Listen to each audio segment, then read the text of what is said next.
Seguimos aquí en Poder Pensar, conversando en esta noche con María Elena Laurnaga, diputada del Partido Socialista, con Javier García, diputado del Partido Nacional, sobre el proyecto que se acaba de aprobar en la Cámara de Diputados sobre la legalización del aborto bajo determinadas circunstancias.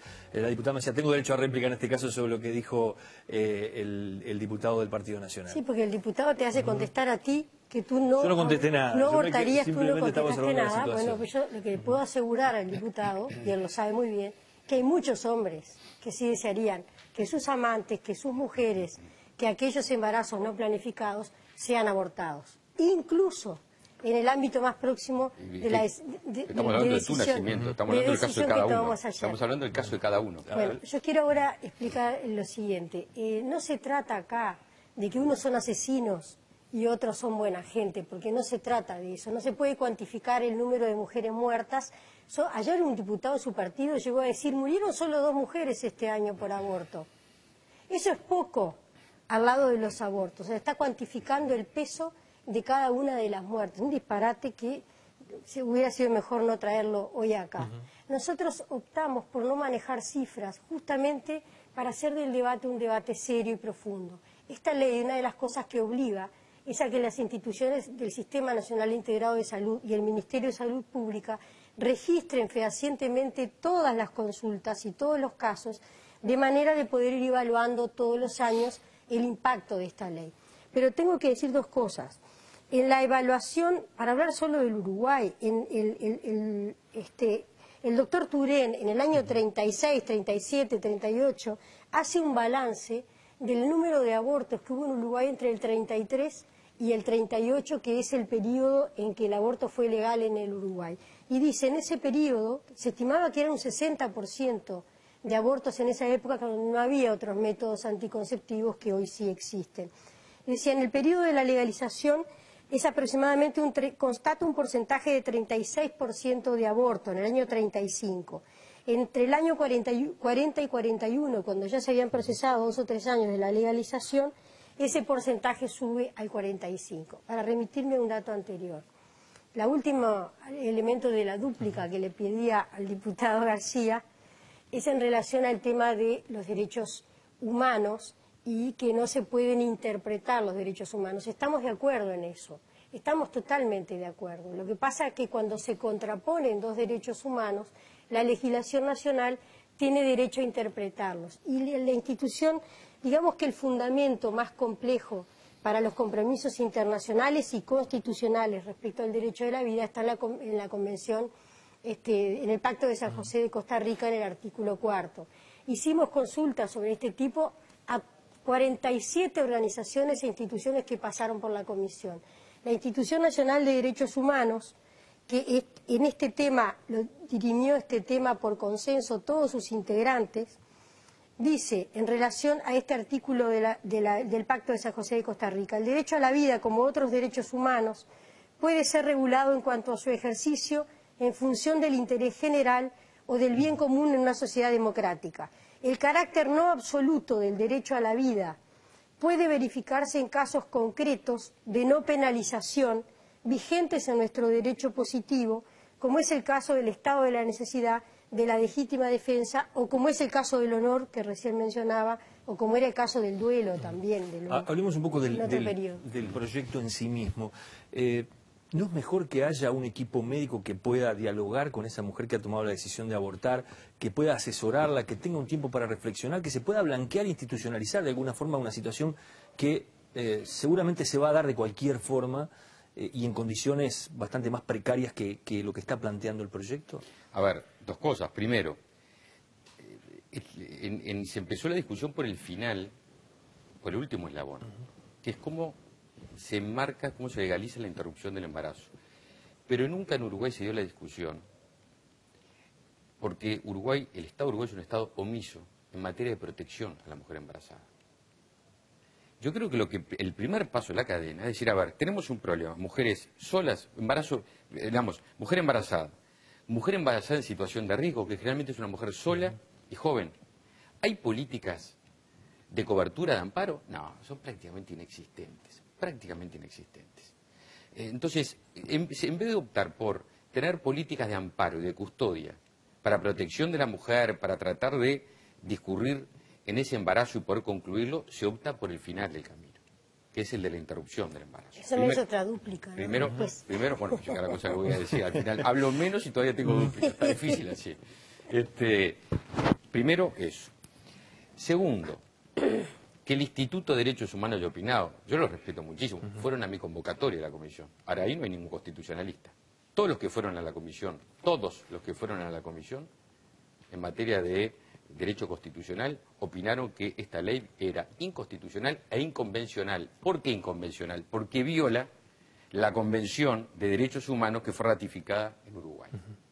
Es incontrastable. Dijeron, el doctor Martín Rizzo, es inconstitucional e inconvencional. No se puede cambiar el derecho internacional ratificado por ley por una decisión interna. Volvamos sobre la y vamos a la ley. Y la ley es absolutamente inaplicable. Yo le escuché a la diputada María Elena Labornaga en una radio esta mañana. Ellos sostienen lo mismo que yo. Dice, esta ley tiene un problema de eficacia, es ineficaz. Mire, Uruguay tiene un problema. El Estado uruguayo hoy no puede garantizar que haya en los hospitales públicos, en Montevideo y en el interior, porque a 5 minutos de acá queda el Pereira Rosell. Y si usted pide un oftalmólogo para un chiquilín de Pereira Rosell, tarda 8 meses. A 5 minutos de acá, en el centro, en el kilómetro cero de la ciudad de Montevideo. Y en el interior tienes departamentos enteros sin especialistas, anestesistas. El Estado uruguayo no puede garantizar anestesistas, cirujanos, etadistas, pediatras, oftalmólogos. ¿Y usted piensa que en este Estado, que no puede garantizar eso, una señora se va a presentar a un tribunal? Es un tribunal. Y la ley le dice que ese mismo día, o en el máximo de 24 horas, tiene que ofrecerle ginecólogo, partero obstetra, asistente social, psiquiatra, un tribunal multidisciplinario. ¿Usted cree que en una ciudad del interior o en un pueblo del interior eso se consigue, no en el día, en 24 horas? No lo consigue en 24 días, en 48. Es una ley inexistente. Hay lugares enteros que no tienen médico y usted lo va a conseguir en un tribunal interdisciplinario. Es inaplicable esta ley. Y la diputada María Elena Labornaga esta mañana lo dijo en una radio, ella también duda de la eficacia de esta ley. Y las leyes que no son eficaces, mejor no tenerlas, porque no existen. En la práctica no existe. Puede pasar eso, y iba a apuntar justamente de esa otra cara del proyecto, ¿no? Hay quienes están en favor del aborto que han dicho, esta es una especie de tribunal ante el que la mujer tiene que ir a rendir cuentas de lo que ha hecho con su vida, y es más, volver a los 5 días con una reflexión, lo veían como algo realmente inaplicable también. Sí, mira, yo creo que esta ley tiene dificultades en su eficacia, como muchas leyes. La ley vigente es menos eficaz que esta. No evitó los miles y miles de abortos con esa actitud prohibitiva desde el año 38. Y evita esto que estamos empezando a hacer, que es considerar el tema como una cuestión pública y tratar de enfrentarlo con las mejores armas posibles. Entonces va a tener problemas de eficacia, como tiene problemas de eficacia 1000 leyes que el presidente de la Cámara, Luis Lacalle Pou, el presidente de la Cámara del periodo pasado, dijo que había 1000 leyes que habían caído en desuso, que él iba a proponer derogarlas. Bueno, yo creo que no va a pasar esto con esta ley. Pasa con la de 1938, que nadie la cumple, prácticamente nadie la cumple. Creo que esta ley para nosotros, Frente Amplio, para mí, para muchas mujeres que creemos que tiene que haber una legalización del aborto para evitar todos estos problemas secundarios, es un paso. No es la ley que queríamos. La ley, ¿no está legalizado ya el aborto hoy en día por cómo están funcionando las cosas? Por ejemplo, hoy leía que hay en el Pereira Rosell unas 100 consultas por semana de mujeres que van planteando la posibilidad de abortar. Y allí ya hay un equipo que asesora y hay un equipo que si esa mujer rectifica... Pero ¿sabes qué? Ese equipo tiene legitimidad legal y formal desde el año 2008, cuando se aprueba la Ley de Salud Sexual y Reproductiva, que fue muy discutida. Antes, eso fue una iniciativa sanitaria que se instaló allí por iniciativa del doctor Brioso y que fue profundamente cuestionada y todavía sigue siendo profundamente cuestionada porque algunos sostienen que es un inductor del aborto y sin embargo no lo es. Creo yo que hay dificultades para acceder a todos los requerimientos para ejercer el derecho de salud en este campo y en otros campos y estamos trabajando para ello. Pero nos parece que si un marco legal obliga a esto es más fácil. Por ejemplo, se requeriría que esto fuera complementario con una buena educación para la sexualidad. Y sin embargo, muchos representantes del partido del diputado García se han negado sistemáticamente la educación sexual en el sistema educativo. Uno no puede tomar... Y dejé pasar lo de las políticas sociales pero hay cosas porque... que no le voy a dejar pasar. Yo estoy con la diputada Labornaga que hemos puesto argumentos así, y ella es la segunda o tercera vez que se refiere a compañeros de mi partido. Y yo hasta este momento no le había hablado de uno de su partido, pero ahora me veo obligado. Yo no le mencioné al doctor Tabaré Vázquez, que está en la misma posición que yo, que fue presidente de la República, no era un legislador, es de su partido, del Partido Socialista. Y se fue del Partido Socialista por tener la misma posición que yo, por estar en contra del aborto. Entonces, yo lo que le pedía es que mantengamos que estamos los dos debatiendo. Yo no le traje nunca ningún legislador, no me mencioné porque me obligó a que le recordara algo que no le iba a hacer. Ya le hizo un favor. Usted entró por el aro. Le hizo un favor. García, ayer un legislador planteaba del Partido Colorado en la sesión cuántos de los diputados que estaban sentados allí sabían de casos de mujeres que habían abortado, cercanos, lejanos, por un vecino, por un familiar, y cuántos estaban dispuestos a denunciar a esa mujer. Que eso era parte de la hipocresía de la sociedad en la que estamos viviendo. ¿Cuánto no? Yo conozco porque soy médico. Yo trabajé de médico, trabajé en el Pereira Rosell. No, yo en mi actividad profesional. Yo recibí pacientes, yo trabajé en puertas de hospital, trabajé en la puerta del Hospital Pasteur, trabajé en la puerta del Pereira Rosell, conozco el caso. Por eso cuando analizo estos temas, no lo analizo desde el punto de vista de la frialdad de lo que puede ser de la distancia, lo analizo desde estar en la puerta, de haber trabajado en calle, de haber hecho emergencia. Entonces, uno ve esas circunstancias y dice, esto arregla. El problema es la existencia de una práctica por sí misma, ¿legitima que uno legalice esa práctica? O uno, si considera que la práctica no es buena, pero no es buena para la dignidad de la sociedad y no es buena para la persona, no trata de evitar esa práctica. Pero ¿cabe que esa persona se la trate encima como una delincuente o un delincuente? Pero yo digo, antes de eso, ¿no sería bueno dar un amparo para que esa mujer tenga la posibilidad de cumplir ese embarazo? Pero se está dando. No, ¿qué se va a dar? José, no, María Elena. ¿qué se va a dar? Tenemos un minutito para cada uno, pues ya se nos está... Es decir, la realidad es que la mujer está sola, que el Estado se olvida de ella.